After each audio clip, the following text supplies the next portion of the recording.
The Florida State Seminoles men's basketball team is riding high after securing the #1 spot in the ACC after their win against number 11 Louisville. However, with the season winding down and the conference tournament coming up on March 10th, the question is how far can this team go in the postseason?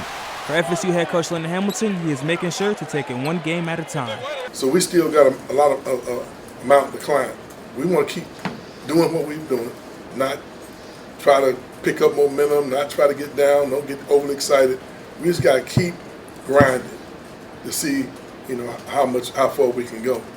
The same message of not looking too far ahead is also preached by the players as well. Forward Patrick Williams expresses the motto the team uses in order to not lose sight of the moment. We have a lot of models on this team, but one of them is win the day. So whether it's practice, whether it's treatment, whether it's a game, you just got to go 1-0 for that day. And we feel like if we keep building 1-0, 1-0, 1-0, and in the end we're going to reach our goals and accomplishments. Even though the Seminoles have the best chance to win a conference tournament with the #1 seed in the ACC, it won't mean much for their chance in March Madness, since 5 of the last 6 national champions all lost in their respective conference tournaments. Now, even though the Seminoles have received a double bye heading into next month's ACC tournament, they still must focus on what's ahead. 2 of their next 3 games will be on the road. Bobby Rondil in Tallahassee, News 20.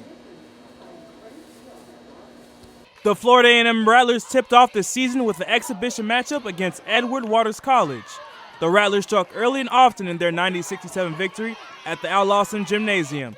Rod Melton Jr. led the Rattlers in scoring with 18, followed by MJ Randolph, who contributed 17. Coach McCollum spoke about some of the adjustments the Rattlers will need to make going into the regular season. We would like to have shot the ball better. We would like to have had better ball movement.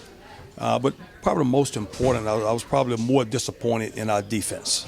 While the on-court performance is the Rattlers' main focus, attendance and media coverage at games has been an issue of late. Coach McCollum addressed the subject after the game. This exhibition game was actually omitted off of the schedule. And so just of a word of mouth, I was really, really happy and pleasantly surprised with the turnout that we got. After tonight's win, the Rattlers will go on to open up their season against the University of Southern California on the road next week Tuesday. In Tallahassee, Bobby Rondil, News 20.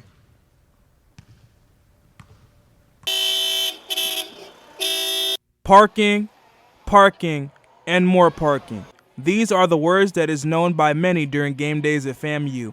However, for many students, that is hard to come by. With the lack of spaces available during game days, students struggle with trying to find a place to park to attend games.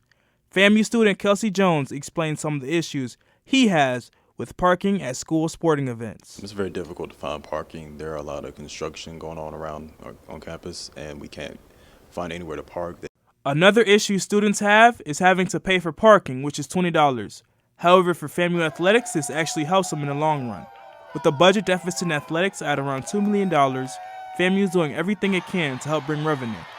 Kelvin Rozier, Associate Director of Athletics, explains how students paying for parking can help bring revenue to athletics.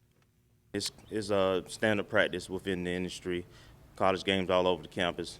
Premium spots near the stadium are sold, both for the patrons to have access to the game as well as to generate revenue for the department. With the football team currently leading the Mid-Eastern Athletic Conference in attendance, there is obviously more need for parking. In order to help solve that problem and add more revenue, athletics has added the gravel and the newly built parking lot on Osceola Street as the list of places people can pay to park at on game days. Now, if fans don't feel like paying for parking on game days, some of the options they have is the College of Pharmacy's parking lot right here behind me, and also the old FAMU DRS buildings parking lot where there's free parking on game days. In Tallahassee, Bobby Rondil, News 20.